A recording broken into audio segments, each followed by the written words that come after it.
Anaifungua dunia, tunakutana na huyu mrembo. Huyu dada anakwenda kwa jina la Gifty. Ni binti kweli kutoka kwenye familia ya kimaskini, na huyu ni mama yake mzazi, na alikuwa akimwombea, Mwenyezi Mungu, na kuomba popote ambapo mwanangu atakwenda, mguu wake atakaokanyaga uwe ni mguu wa heri. Huko atakapokwenda aende akapate kazi, ili mradi aje nisaidie mimi mama yake. Baada ya bidada kuweza kuombewa na mama yake mchaka, na mama yake alikuwa akimwaga. Kiujumla ni kwamba bidada alitoka akiwa na baraka zote kutoka kwa mama yake, na alipofika utoka uamini ni kwamba alipata kazi, na ni kazi ya ndani. Wewe kijana ambaye upo kwenye ofisi nzuri sasa hivi, unafanya kazi vizuri kabisa, binti unafanya kazi vizuri, unaenjoy mshahara mzuri, alafu mwisho wa siku unakuja kuacha kazi eti sijui kazi yangu mbaya, sijui mshahara mdogo. Lakini kuna watu wazazi wanawaombea ili mradi waende wakafanye kazi za ndani, na mnaelewa mishahara ya kazi za ndani ni midogo kweli, lakini kuna wazazi wana respect. Basi bana, bidada alipewa siku 3, na baada ya siku 3 kuweza kupita utoka uamini, leo ndo siku bidada alikuja kwa sababu ya kuja kuanza kazi. Kama nilivyokuambia, anaitwa Gifty, na madha alikuja akiwa na mtoto wake wa kiume. Mwamba kumwona udada akashtuka, na bidada kumwona mshikaji akashtuka. Ni wewe si ndio? Umekuja kufanya nini hapa? Mimi nimekuja hapa kwa sababu ya kuja kufanya kazi. Mama, unakumbuka nilikuambia kuna kibinti kilinitukana supermarket? Ndo hiki hapa kilinitukana. Kwani shida iko wapi mwanangu? Ndo huyo alinitukana. Kwa umejileta, si ndio? Umekuja hapa kama mfanyakazi wetu wa ndani, si ndio? Mimi nikajua labda ni binti ambaye unatokea familia ya kitajiri, labda mna pesa kwenu nini. Kumbe ni kalungu yetu, yani maskini wa kutupwa dampo. Hatimaye sasa umekuja kwenye mikono yangu, umekuja nyumbani kwetu kufanya kazi. Okay, ngoja tuone, nitakuonesha. Kwa hiyo unamtishia, si ndio? Unamtishia mfanyakazi wangu. Usifanye hivyo, hapana mama. Huyu binti alinitukana, ila no way, mimi nimesamehe, kila kitu ni fresh, yani kila kitu ni sawa. Ndio hivyo, uruhusi kabisa kuweza kumtishia. Unamtishia, si ndio? Ashindwe kufanya kazi kwa amani humu ndani. Ni kweli mshikaji alikuwa akimtishia kweli bidada. Simtishii, ila karibu sana mrembo, na utaenjoy kweli michezo yangu, na mimi ndo bosi mdogo humu ndani. Mimi ndo mtoto pekee kwenye hii familia. Nadhani tutaonana wabaya. Wewe si ulijikuta mjanja kule supermarket, nadhani tutaonana wabaya. Huyu mshikaji pamoja na huyu bidada walishakutanaga supermarket, na mshikaji alikuwa amemsimamisha huyu dada, alikuwa akihitaji kuweza kumtongoza, lakini bidada alimtukanaga mbaya mbovu. Mshikaji akaona isiwe kesi, kamejileta, ngoja nitakaonesha ukenge. Basi bana, madha na bidada ikabidi waweze kukaa, na madha alikuwa mpatia utaratibu mzima wa bidada ambaye anakwenda kwa jina la Gifty, na yule mshikaji wa kiume anakwenda kwa jina la Buchi. Ya mwamba huyo hapa anaitwa Buchi. Alikuwa kipoa zake hapa, alikuwa akifanya kazi, na bidada alikuwa akiendelea na majukumu yake kila siku. Mshikaji kamuita, njoo tafadhali, naomba ukanichukulie mkate hapo nje. Mkate? Ndiyo mkate. Nazingatia hakisha kwamba ni ule mkate ambaye una sukari kidogo. Alafu mshikaji kaitupa pesa pale. Kuna madharau, lakini ikabidi tu ukote pale, akona fresh, hakuna shida. Basi mdogo akawa anajichenga kwenda kumchukulia mshikaji mkate. Basi bana, mwamba akaendelea na majukumu yake ya kila siku, na muda si mrefu bidada akatimba akiwa na mkate ambao alikuwa ameagizwa na mshikaji. Bosi, lakini mshikaji alikuwa akibonga na simu. Naambia mkate wako huu hapa. Bidada kaweka pale, alafu mdogo kanajichenga. Mshikaji kamshtua, wewe njoo hapa. Unatokaje kifalafala hivyo, kizembezembe hivyo? Ngoja nionje mkate, ni wenyewe mara. Mshikaji kuonje mkate, kaonja, kafikiria, kamwangalia. Ndio kitu ambacho nimekuagiza hiki. Unaanzaje kuleta kitu tofauti? Nimekuambia ni ule wenye sukari nyingi. Kwa nini umeniletea mkate kama mimi? Hakuna. Basi ngoja nionjoe. Mpumbavu nini? Unaanzaje kuonja mkate wangu? Wewe mshenzi nini? Sikini nikwambia kitu kimoja. Mkate sijaupenda kabisa, sio vitu vyangu. Siwezi kula. Basi bidada mdogo akanajijenga. Mshikaji kamwambia stop hapo. Njoo hapa. Mshenzi nini? Shika kaninulie mkate mwingine. Ndio kaninulie mkate mwingine. Siwezi kula kabisa huu. Nimepoteza kabisa appetite. Nenda kanichukulia mwingine. Shika hela hii. Bila kachukua kwa kunyang'anya pale. Mimi sipendi unavyofanya, ni kutumatuma tu. Mimi na kazi nyingi za kufanya. Kwaona kutumatuma, si ndio? Umejisahau kabisa kwamba mimi ni bosi wako. Hata kama, lakini kazi yangu mimi ni kusafisha, kuhudumia nini na kila kitu. Lakini sio kunitumatuma muda wote. Kwaona nijibisha, si ndio? Unanijibisha mimi. Hapana, lakini nimekuletea kitu sahihi. Wewe uniambia sio kitu sahihi. Ndio maana nimekwambia hivi, kaniletee mkate mwingine. Wewe shenzi nini? Ndio kamwambia kuna shida fresh shega chikopa yente yecho ikataka toksi. Basi bidada mdogo akawa anajichenga kwenda kumchukulia mshikaji mkate. Mwamba kaendelea na majukumu yake. Huko mdogo anaendelea kupata wine. Basi bidada akaleta mkate ambao mshikaji alikuwa amemwagiza. Basi akawa anampatia pale. Mwamba kauzumu, tafadhali kanichukulia mwingine. Kabaki anashangaa. Ndio kanichukulia mwingine. Huu unaonekana ndo sahihi. Kanichukulia na mwingine tena, maana anajisikia leo kula mikate sana. Kabaki anashangaa. Jamani, kikweli mbona nichosha, afu kwenye mikate ni mbali kule. Kwa kama ni mbali, utaki kwenda, si ndio? Au kazi imekushinda? Kama kazi imekushinda unasema, hakuna mtu ambaye anakubembeleza kabisa. Lakini bidada alikuwa hahitaji. Lakini akaona no way, kabidi amnyang'anye pale. Leta hiyo hela. Unaninyang'anya pesa mimi? Aya, okota na hiyo iliyodondoka hapo chini. Basi mdogo bidada akawa anaokota. Ameshakasilika, maana mshikaji anamchosha kweli. Sehemu ya kununua mikate ni mbaya mbovu. Kama unaelewa tena, kwenye nyumba za kitajiri, sehemu za kibosi waga, maduka yanakaaga mbali kweli. So bidada alikuwa anapata hasira vibaya mno, maana mshikaji anamchosha. Make sure kama unafanya hivyo, afu utanichukulia na Ruben, maana nataka ni enjoy nitietie humo. Basi bila akasema hakuna shida. Ikabidi aende kufuata mkate kama ambavyo mshikaji alikuwa amemwagiza. Hawezi kumgomea wala kuzingua, kwa sababu huyu ni mtoto wa boss. Na kama unavyojua kwamba mtoto wa nyoka ni nyoka, yani mtoto wa bosi naye pia ni bosi. Na alikuwa akiongea na watu ambao anafanya nao biashara. Basi bidada akawa ameleta mkate, kaona mshikaji anaongea na simu, kaona hey, ndo nafasi, kaweka mkate akakimbia. Chapo mshikaji anamzuia, lakini bidada akawa tayari ameshajichenga. Basi mshikaji akaendelea kubonga na simu pale, maana bidada kesha mkimbia. Ni wakati mwingine bidada alikuwa akifanya kazi zake hapa na pale. Basi mwamba akawa amemletea nguo. Shika nguo zangu hizi, zifue na kisha zitakate, na usifue kwa mashine, fua kwa mikono yako ndio itakuwa fresh zaidi. Kivipi? Sijaelewa. Nimekwambia hivi, fua kwa mikono yako na usichanganye rangi, nyeupe kwa nyeupe, nyeusi kwa nyeusi. Siwezi kufua kwa mikono, lakini unajua mashine ipo. Nimekwambia hivi, fua kwa mikono. Ndo kawaida. Mimi nguo zangu hata siku moja zijai kufuliwa kwa mashine. Kivipi jamani? Hasi mateso wakati mashine ipo jamani. Mashine ya nyoko. Umekuja kufanya kazi hapa au umekuja kufanywa kazi? Kama mashine ipo, si ningepeleka hata mimi mwenyewe. Nimekuletea hapo kwa sababu wewe ni mfanyakazi wa ndani. Inabidi ufue na utakatishe. Alafu mshikaji akawa anajichenga. Anafanya yote kwa sababu ya kumkomoa huyu dada. Kwa sababu ni mwanamke ambaye alimkataga bana. Wewe unatongozwa afu unakataa, afu ujui huyo mtu utakuja kuonana naye wapi. Basi bana, ni wakati mwingine mshikaji alikuwa akifanya kazi na bidada alikuwa akifanya usafi, lakini mambo hayaendi kabisa. Oh shit, mshikaji anatupa. Bidada utoka uamini kwamba mwamba katupa karatasi nyingi kweli. Bidada anachofanya ni kusafisha. Oh shit. Na sijapenda kabisa. Ona zinatoka ovyo mwamba anachana anatupa. Yote anafanya kwa sababu ya kumkomoa bidada. Hata yeye hajakaa sawa hata kidogo. Mwamba anachana alafu then anatupa na anasambaza kabisa kwa sababu ya kumkomoa mtoto kike ambaye anakutoka jina la Gifty. Bidada alikuwa anapata hasira, akasema huyu ipo siku yake. Basi mdogo bidada akaendelea na majukumu yake ya kila siku, ni mwendo wa vimashine tu. Vitu vya mwaka wa mbele. Basi bidada baada kuweza kusafisha pale sebreni akawa anajichenga, na muda si mrefu mwamba katimba pale sebreni ambako bidada alikuwa akisafisha. Kachukua ufunguo wa gari pale, mdogo mshikaji akawa anajichenga. Sijajua ni kwa nini amechukua ufunguo wa gari, na alikuwa ni ufunguo wa gari, sijajua ni gari yake, lakini sijajua pia ni gari ya nani. Muda si mrefu Martha akawa anatimba, alikuwa akihitaji kuweza kuwahi kazini kweli. Na anakumbuka kwamba alikuwa ameacha ufunguo hapa mezani, lakini kuangalia anakuta ufunguo hauoni. Funguo wangu imeenda wapi tena? Si ilikuwa hapa. Katafuta, lakini utoka uamini ni kwamba Bishangazi hakuona kabisa ufunguo. Ufunguo umeenda wapi tena jamani? Nini ambacho kinaendelea hapa? Martha nikasilika vibaya mno. Ikabidi amuite bidada Gifty. Ufunguo wangu uko wapi? Bidada anakumbuka ni kwamba aliuona hapa, lakini anashangaa uoni. Lakini akajua labda utakuwa umedondoka. Basi bidada ikabidi aendelee kutafuta pale, lakini hauoni kabisa ufunguo. Hakuna ambaye anajua kwamba ni mshikaji kachukua. Funguo iko wapi? Niliweka hapo afu sioni. Imeenda wapi funguo? Mimi sijui. Atafute huyo ufunguo. Ndio, funguo niliweka hapo, lakini sioni. Vipoje yona? Huyu ndio itakuwa anajua. Na mshikaji anachekelea kweli ambavyo anaona bidada anapitia wakati mgumu. Basi bidada alichokifanya akaona maybe itakuwa labda ameshapo jikoni.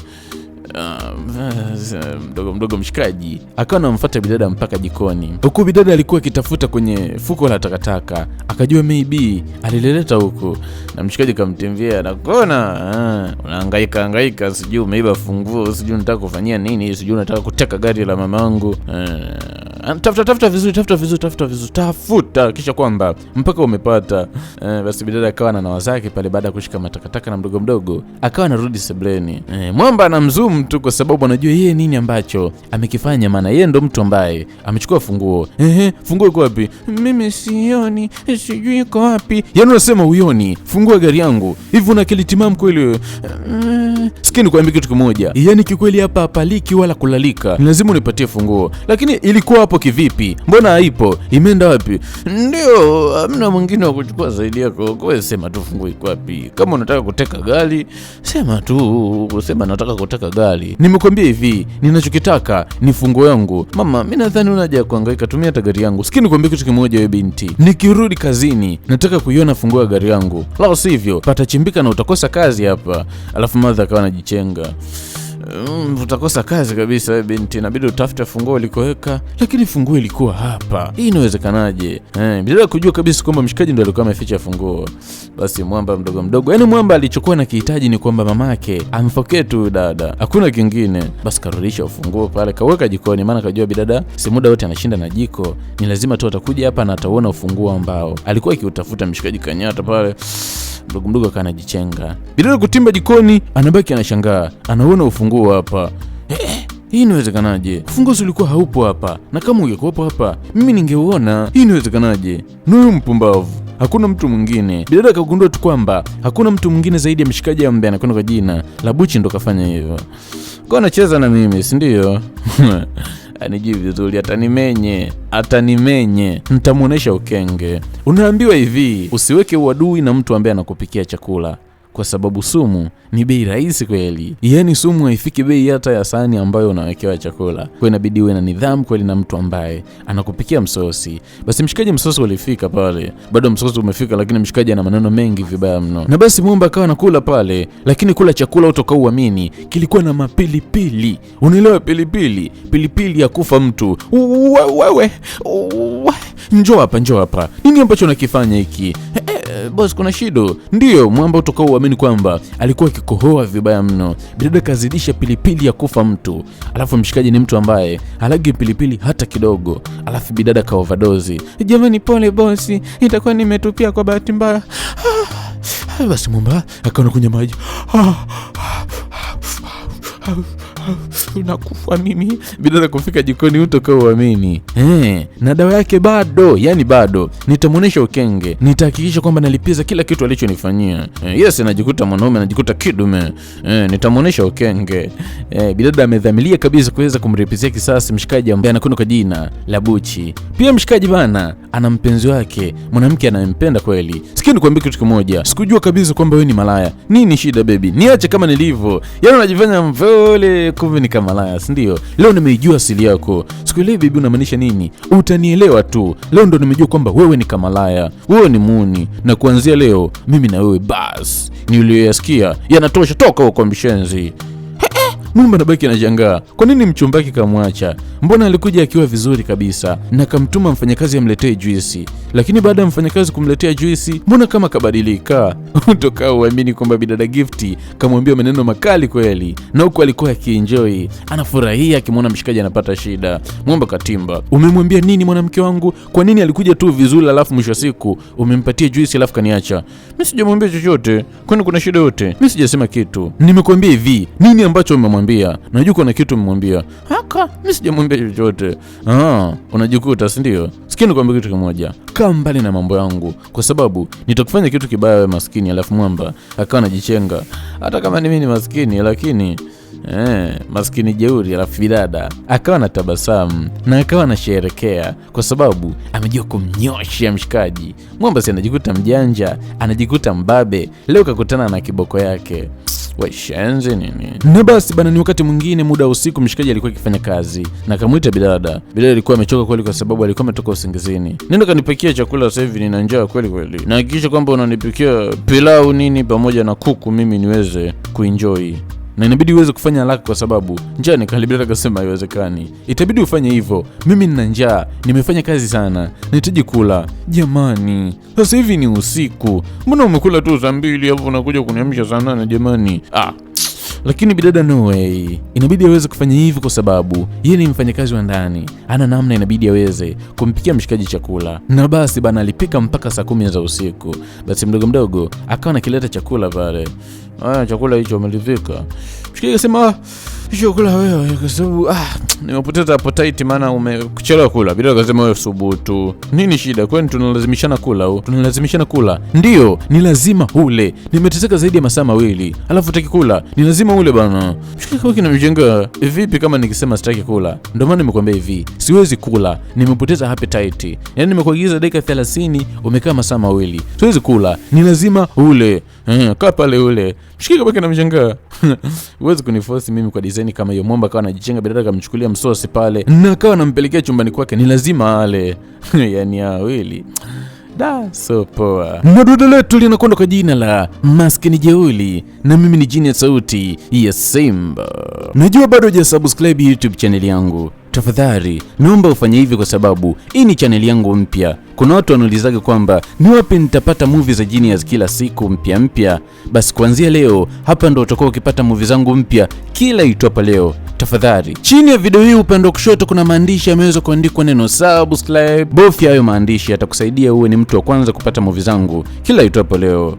Shabiki ambaye hataki kusubscribe YouTube channel yangu, jamani ya subscribe hapo basi. Na basi bana, leo bana ilikuwa ni siku ambayo bishangazi alikuwa akihitaji kuweza kusafiri na kuelekea zake nchini Marekani. Na alikuwa kimwaga bidada ambaye anakuwa jina la Gifty, na alimsisitiza, na mjua mwanangu, nikiondokaga tu anafanya hapa ndani kuwa sehemu ya party na club. Tafadhali akifanya vitu kama hivyo nipigia haraka iwezekanavyo. Na kuombe wala usijali, mimi nitakupigia. Yaani mapema tu nitakupigia. Basi ufanye hivyo na kuaminia kweli binti yangu. Na utoka uamini. Hata siku haikuisha, mshikaji kaweka party nyumbani kwao.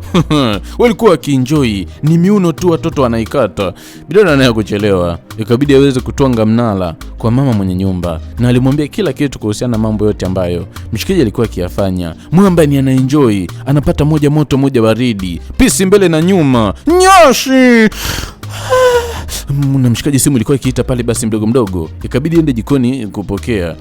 Mama shikamoo, nimetulia zangu na chapa kazi. Nimesikia kila kitu kwamba umeleta mademu huko ndani na umefanya party. Tafadhali naomba mjichenge haraka iwezekanavyo. Basi mshikaji akaona isiwe kesi, alikuja kuachana wenzao kwamba nadhani party linaenda kuhamia klabu, na tukifika klabu kila kitu nalipa mimi. Kwa hiyo inabidi muwe na amani kabisa. Nimeona party la nyumbani alinogi kwa sababu tunakosa vinywaji tunavyovipenda. Miamba alikuwa happy kinoma noma. Basi mdogo mdogo wakawa wanajichenga kuelekea zao klabu kwenda kuenjoy. Party likaishia huko. Nilifika mpaka saa 9 za usiku hawajarudi, lakini ghafla simu ya bidada ikawa inaita na kupokea. Utoka uamini, huko wakati walikuwa wakielekea kwenye party walipata ajali mbaya, na mshikaji ni alipata ajali. Bidada alichanganyikiwa na kupagawa. Basi mdogo mdogo ikabidi aweze kutoka na kuwai zake hospitali kwenda kujua kwamba mshikaji alikuwa anaendeleaje. Mwamba utoka uamini aliumia mkono, lakini kuna baadhi ya wenzao kidogo waliumia. Kila mtu aliumia cha kwake, lakini jambo la kumshukuru Mungu ni kwamba hakuna hata mmoja ambaye alikuwa amepoteza maisha. Hapo ndo mshikaji akagundua kwamba kuna muda bana inabidi awe anamsikiliza mama yake, na muda si mrefu madha yake alipiga simu kwa sababu ya kumtia moyo, maana alipata taarifa kwamba mtoto wake alikuwa amepata ajali mbaya kweli. Unajua bana, mtu akiumwa siku zote waga anakuwa na nidhamu kweli. Mshikaji baada ya kuweza kuumwa mkono na bidada ndo mtu pekee ambaye alikuwa anamjali na kuweza kumzingatia, walijikuta wanaanza kuwa karibu. Mshikaji anakuja bidada kuangalia anapika nini, vipi nikusaidie? Bidada akasema hapana, unaanzaje kunisaidia na una mkono mbovu? Wewe subiria nipike uje ule. Akasema hakuna shida, nafurahi. Basi mdogo mdogo mwamba akawa anajichenga asubiri bidada aweze kupika msosi kwa bidada, lakini kakimwangalia mshikaji kuna kanamna hivi anajikuta mtu mzuri sasa hivi. Basi bana, mwamba alikuwa akihitaji kuweza kula msosi ambao bidada alikuwa amempikia, lakini anashindwa maana mkono wake mmoja mbovu. Bidada akamwambia vipi nikusaidie? Mshikaji akasema ni sawa, lakini naweza kula mwenyewe. Bidada akasema tulie wewe. Basi bidada mdogo mdogo akawa na kaa zake pale, leta nikusaidie. Na utoka uamini bidada akawa anamlisha mshikaji. Unajua bana, hivi mazoea ukaribu kuna vitu waga vinatengeneza. Yaani kuna midudu waga inaingia kwenye moyo. Ukianza kuwa karibu watu jinsia mbili tofauti, lazima kuna vidudu viingie kwenye moyo, na hivyo vijidudu vikiingiaga kutoka kama unavyoelewa ni kwamba kuingia kituo cha polisi ni bure, lakini kutoka shughuli ni pevu. ndio hicho kimdudu. Basi mdogo mdogo akawa anapiga story na mshikaji alikuwa akimshukuru kweli bidada. Kwa sasa hivi ni kwamba hata uadui umekwisha kweli kati yao wawili, hakuna uadui wowote. Kama nilivyokuambia, mtu akiumwa siku zote, hata kama alikuwa na roho mbaya, lazima ichomoke. Lazima awe mpole. Na basi bana, baada ya miezi 3 mshikaji alikuja kupona na yuko sawa kabisa. Alikuwa ametoka zake kazini, lakini alikuwa amechoka vibaya mno. Mshikaji kwa sasa hivi anachapa kazi vibaya mno. Amechagua njia moja, kumsikiliza mama yake. Na bidada kutoka uamini, alivyogundua kwamba mshikaji amechoka, hii ndo kawaida yake, akawa anamvua sweta pale anahitaji kuweza kumfanyia massage. Kwa sasa hivi kutoka uamini, ukaribu umekuwa ni mkubwa zaidi, mpaka bidada anamfanyia mshikaji massage. Wewe, mimi nilisema atafanya massage ya kwenye mabega, atakuja kufanya massage ya kwenye kifua, mwisho wa siku massage ya kwenye injini, mwisho wa siku kitumbua kitaliwa. Ni utabili tu. Na basi bana, wakawa na cheki movie pamoja. Yani kiujumla ni kwamba karibu ulizidi kuwa mkubwa kati ya wawili, kati ya mwamba ambaye anakwenda kwa jina la Buchi pamoja na bidada ambaye anakwenda kwa jina la Gifty. Kiujumla mpaka sasa vidudu vilishawaingia kwenye mioyo yao. Na leo mwamba alimletea bidada zawadi. Hii ni ya kwako. Jamani, mkoba mzuri huyu jamani. Ndio ya kwako. Basi bidada akawa na cheki pale. Sheje kumwambia kikweli nimenunua hiyo kwa moyo wote. Alafu sikini kuambia kitu Gifty. Unajua tangu nimekutana na wewe, hata ile siku ya kwanza pale supermarket, nilikuwa ni mwanamke bora. Na ulivyokuja hapa umenidhihirisha kwamba wewe ni bora zaidi ya vile ambavyo nilikuwa nikifikiria. Kiukweli nimejikuta nakupenda eti. Nimejikuta nakupenda. Tafadhali nilikuwa naomba uwe na mimi. Uwe mwanamke wa maisha yangu. Nikuwe tuzae watoto wengi na mtoto wa kwanza tumuite Genius. Tafadhali eti. Ndio akasema hapana, siwezi mimi. Alafu bidada alichokifanya, akawa anafungasha ile zawadi. Kama shida ni hichi kizawadi, yani unipe kizawadi alafu unitongoze, unitafune kitumbua, unadhani sijui hiyo. Basi bidada akawa anirudisha ile zawadi. Mshikaji akasema tafadhali, mimi nakupenda kutoka moyoni, kutoka kwenye uvungu kabisa. Na ukiwa na mimi, kikweli nitakukabidhi kila kitu changu, mikono yangu, miguu yangu, moyo wangu, kichwa changu, mpaka makende eti.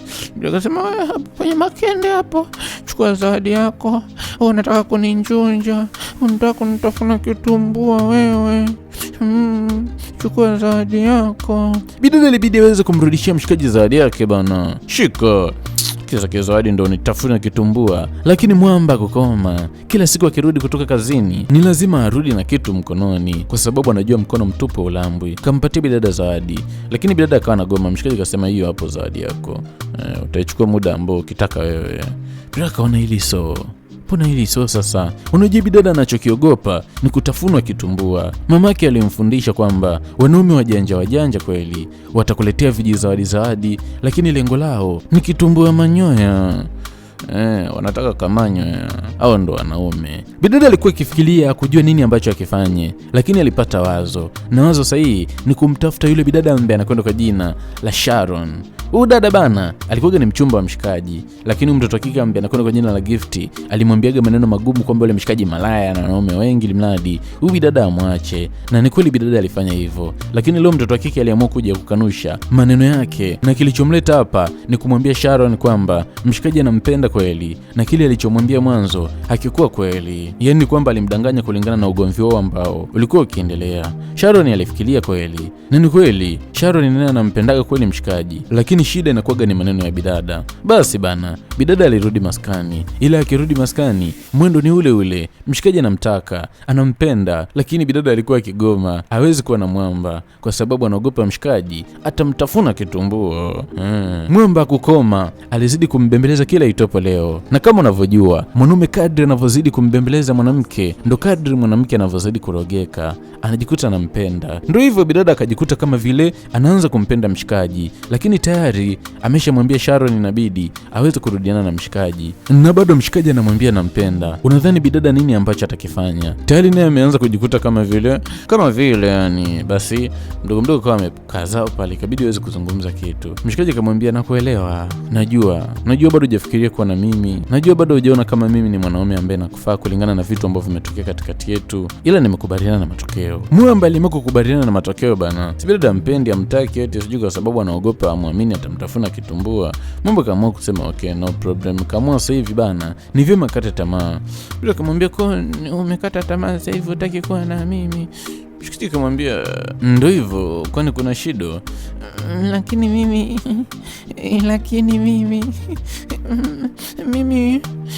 mimi jana nilikuota, lakini mimi kiukweli na mimi nimejikuta kama vile nakupenda pia, lakini sitaki kuja kunitafuna kitumbua. Wewe mshikaji kabaki anashangaa.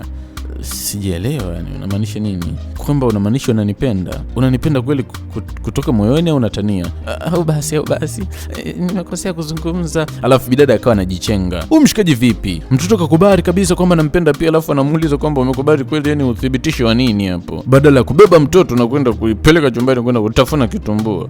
Kumbe nalo ili zembe. Wewe shenzi nini? Ningekuwa hapo jini ya sauti ya simba, nang'ata. Basi bana, ni wakati mwingine mshikaji alikuwa amechoka zake na mdogo alikuwa amefika mpaka maskani.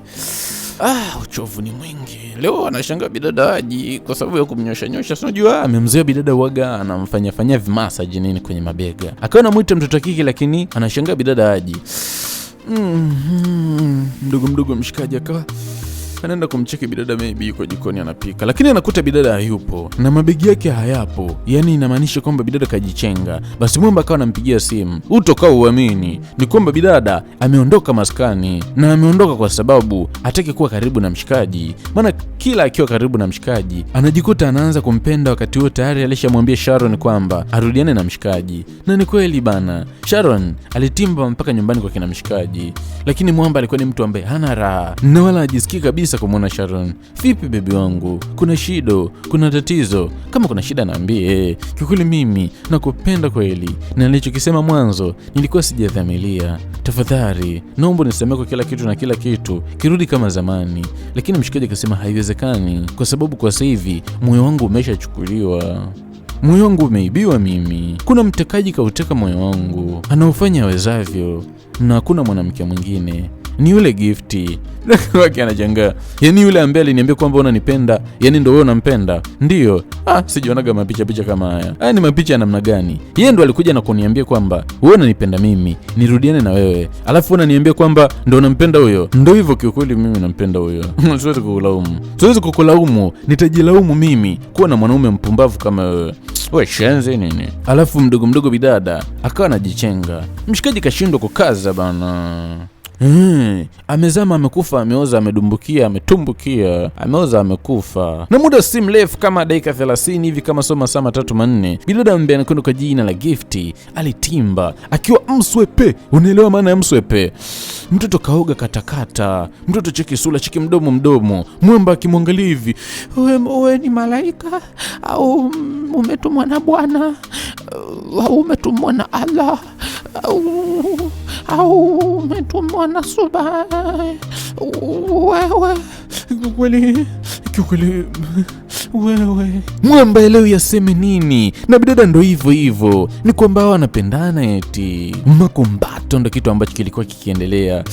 Mwamba burudani. Na muda si mrefu utakao uamini, Martha alitimba pale, aliokuta watoto wamekumbatiana. Martha alijisikia faraja kinoma. Basi bana, ilibidi aweze kukaa kitako na kumweleza mama nini ambacho kinaendelea. Ni kwamba wanapendana, na mama alibresi, na utoka uamini. Kuanzia hapo mama alimpandisha bidada cheo, kwamba bidada sasa hivi atakuwa akifanya kazi kwenye kampuni yao. Bidada alikuwa happy kinoma. Martha kampandisha bana thamani. Ni mkwe wake sasa hivi, hawezi kumfanyisha kazi ndani. Bidada alikuwa happy kinoma. Na utoka uamini, naye mshikaji Martha aliamua kumlisisha kampuni ambayo yuko nchini Marekani, kwa sababu yeye amezeka sasa hivi, hawezi kusafiri na kwenda Marekani. Ilibidi amwachie hilo jukumu mshikaji, na bidada ambaye anakwenda kwa jina la Gifty atafanya kazi huko. Kwa maana hiyo wataenda kuishi huko. Ilikuwa ni furaha kubwa vibaya mno, yani ilikuwa ni furaha kubwa. kuna kitu kikubwa kweli mimi nimejifunza kweli kupitia picha hii, na pia ningetamani kuweza kukufundisha hata wewe. Kama wewe ni mdada, unatembea njiani, kuna wanaume wanakusimamisha, labda umekutana supermarket wapi nini, msikilize bana, msikilize. Kuitikia wito sio kukubali maneno, unamsikiliza. Kama hoja zake hausielewi, flesh chikopa anaweza kajichenga, lakini sio kutukana. Eti mtu anakusimamisha unaambia kuba babake zako. Hapana, sio vitu vinavyotakiwa. Alafu pia kitu kingine ambacho nimejifunza ni kwamba usimdharau mtu usimjua. Mshikaji alikuwa akimdharau kule bidada ambaye anakwenda kwa jina la Gifty, lakini siku ya leo ndo mwanamke ambaye anakwenda kumuoa, ndo mwanamke ambaye anaenda kuwa mke wake. Na utakaoamini Mwenyezi Mungu alikuja ku brace akaja kupata mtoto mchele, na mtoto wa kwanza akamuita Genius. Wewe unalipenda jina langu, na mimi ni Jina Sauti ya Nang'ata, Jina Sauti ya Simba.